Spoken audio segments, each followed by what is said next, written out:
it's not worth becoming someone you don't know to please someone you think you love. One person, yeah. Yeah, you just become someone you don't recognize. You become someone who you don't know, you don't understand, just to hope that that person will see that person. And accept you. Yeah.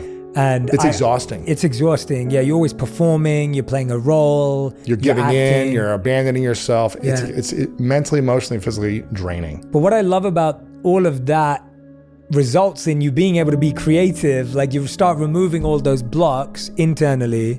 It results in a book, and a book, as we know, is like a lifetime's worth of work put into pages to help people find their greatness in their own lives.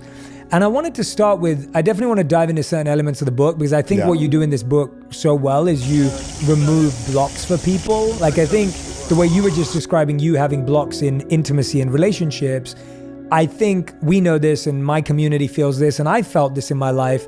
There were blocks in what I believed was true of my potential, or blocks that I thought were true of what I could achieve within success, or blocks around how I felt about judgment and failure. And so I want to dive into all of that. Yeah, I remember the first year meeting you. Yeah. You were like, I don't think I could make, 6 figures a year. You're kind of like, I don't even know if that's possible, or if I'm worthy of that, or deserving of it, or if the work I'm doing, I'm supposed to be making that, that much money. Yeah. And that was kind of a block of yours for, I don't know, well, probably a long time before then, but for a couple of years until you really were able to work your way through that. What was the thing inside of you that allowed you to unblock the financial fear that you had? It's exactly that, right? Like I had grown up in a family where the language around money and the psychology around money was, we have just enough. And generally people who have money have done something bad to get money.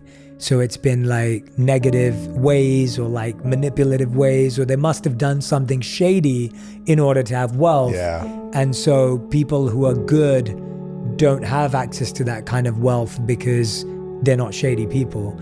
And so I think when I grew up with that, I remember many days having zero in my bank account, just living off of the last amount of money I had to pay off a bill or whatever it may have been. And I think what it really hit me as time went on was I was having all this impact. Like at one point, I still remember this, I had 150 million views and I was 4 months away from being broke. It's crazy, man. And I was just like, I can't make the stuff I care about anymore because I don't have money. Like videos cost money to make. Like this, I always say to people, like this podcast, this studio costs money to have. Like it costs money to have teams. And, right now we have producers behind the scenes and editors and podcast leads. And there's a whole team of people that make things possible. And when you're financially scarce, and I don't mean that in terms of how much money you have, but in your mind, when there's a scarcity around money or anything, scarcity around love, or scarcity around energy, or scarcity around health. Yes. It just limits you. And so for me, what you just went through, I had to rewire my relationship with money. Yes. And we have a relationship with people, we have a relationship with money, we have a relationship with our body, we have a relationship with our mind. Exactly. And so to me, it was that. I'm curious then, what was I want to tell this. Dude, this is not your interview, Lewis. I know. That's what you always do. I want to tie it in. I know you're an interviewer, but I want to tie it into bringing it back to me. Yeah, I get it. But I want to tell the story of the exact moment when the block went away from me, from having fear around being trapped in intimacy after a 5-month journey of like intensive therapy and what it did for me. I want to share that story in a moment, but I'm curious, what was the moment? Was there a moment where something like you're unlocked in your heart, your body, your mind, your spirit, where you're like, oh, I'm deserving of money. I'm deserving of making more or having abundance or whatever it might have been, and being free of that feeling? Was there a moment for you? I mean, I think I'm still getting there as well. There's a part of it where you're always still rewiring, because when something's so deep rooted, it kind of like never like just leaves. But I'd say that I got more comfortable with it. That's a great question. When was that moment? Was there a breakthrough? Was it in a negotiation for a speaking gig where you're like, oh, I'm used to only making this much, but let me ask for more, or something kind of unlocking inside of you? I actually think it was, and this, I haven't talked about this before, but I think it's, and I'm sharing it because I'm with you, and it is the answer to your question. I think it was the first year that I could give over 6 figures to a charity that I loved. Wow. Like that's what it was. It was that feeling of, and I knew that charity would have died if it didn't have that much money. Interesting. And they were doing really meaningful work that I cared about. And I realized that I was like, oh, wait a minute. And that's not like, oh, look how great I am, I saved it. That's not the point. The point was I could only do that and I could only be a part of that because I'd rewired my mindset. So if I wanted to create meaning and impact in the work, and this is one way, there are plenty of other ways to give back through time and energy. But to me, I was like, oh, like I can trust myself that if I have more, I will give more. And I want to trust myself that, you know, we always hear that quote. I don't know whether it's from Grant or from Jordan Belfort, but the idea of like money only makes you more of who you are. Yes, it exposes who you are. It exposes more of who you are.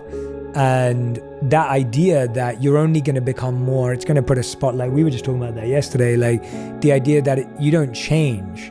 And I felt for me, that was me trusting myself. And I think when you rewire it, like you trust yourself, what you were saying earlier, like you get a trust of like, oh yeah, I will do good with this. Like, because that's who I am at the core. That's powerful. Yeah. But it sounds like it was a reflection process. It was you trying stuff. It was you being like consistent and practicing. And still today. Yeah, exactly. It never goes away, yeah. So what had happened for me, I was kind of just like, I'm sick of feeling this pain, this stuckness, this breakdown pattern that I'd continued to repeat and that I was fully responsible for in choosing certain relationships out of integrity and out of alignment of values and all these different things, and then staying. And I was finally like, okay, I need to find a solution to this pain. And so I found a coach that does a lot of therapy and healing work. And I just said, I'm going to invest in 6 months.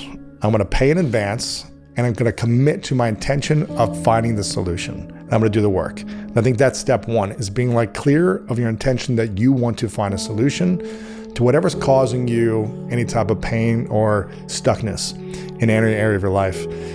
Then I went all in on just being as real and authentic and vulnerable as possible. And I remember there was a weekend after about 3.5, maybe 4 months, where I went away and I was not with my partner at the time, but I was with a different group of friends. And I felt free in this weekend, and I felt seen and accepted for who I was. I felt celebrated for who I was. And I wasn't really feeling that in the relationship. And I remember being like, man, this is the type of life I want to experience consistently, where I can be myself authentically around the people I care about and I'm accepted. But I wasn't feeling accepted in this relationship. And it's because I was willing to abandon myself over and over to try to create peace. I was trying to buy peace. You can't buy peace. You've got to own it. You've got to become it. Wow. And my coach, after many, many months of this, in kind of unpacking a lot of different things and doing exercises with her and reflection and all these different things, there was a moment where I was feeling this pain in my chest, kind of on and off. And I was telling you about this and other people. I was like, man, I just feel like this pain and I feel like a clenching, like I can't, like, I don't know, something was holding me back. And she'd said something that finally clicked. She was like, Lewis, you're not trapped. You're free. You can walk away at any time. You're not stuck in this relationship. Specifically now, you're not engaged, you're not married, you got no kids, but you are free. You can choose to walk away at any time. And I always was afraid of walking away because I didn't want to hurt one person. And I didn't want that one person that I cared about to not love me, to not like me, to hate me, to whatever. That was the fear. And I think when we can fully embrace it and say, this might happen, and I may not like it, but if that's the price I need to pay to create peace in my life, by stepping into the fear, by owning the fear, by accepting that it will happen, potentially. Something happened in that moment. I can't remember if I told you the story, but it was like I literally felt the ball of pain in my chest kind of unlock and like disintegrate throughout my whole body. I've never felt this sensation before. And from that moment on, I was really kind of like weirded out when I was talking to the therapist. I was like, something just happened. I was like, something just happened. It was kind of like months of practice, months of reflection, months of these exercises and working with this coaching, taking action and trying to integrate the lessons. And then finally like unlocked in a moment. It was a lifetime of practice, but a moment that unlocked.